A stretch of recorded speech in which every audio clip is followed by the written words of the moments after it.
Major approaches to literary criticism. Number one, formalist approach or new criticism. It was mentioned in literary appreciation and it is also mentioned here because you first have to read a literary work and interpret it at the surface level before you dive into the deeper meanings hidden in the text.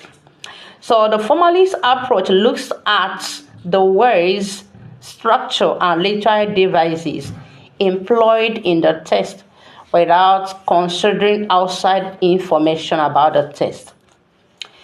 Number two, so if you use a literary approach, you read the text, look at the plots, look at the meanings of the words there, interpret it art for art's sake, interpret it as it is.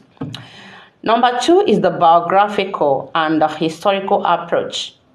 Under the biographical approach, you consider the reflection of the author's life in the text.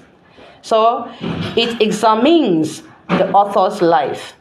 While the historical approach looks at a historical time or period when the text was written, whether this text belongs to neoclassical period, Renaissance period, colonial period, post-colonial period. That's the historical approach, the history of the time when the work was written.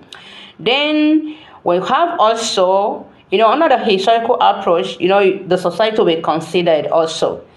Then the next one is feminist and Marxist approach. Feminist and Marxist approach to literary criticism. This approach analyzes power dynamics, power changes, gender roles, like roles of men, roles of women, then social or economic classes within the story. The characters employed in the story, the economic classes, whether they are of lower class, middle class, or a higher class.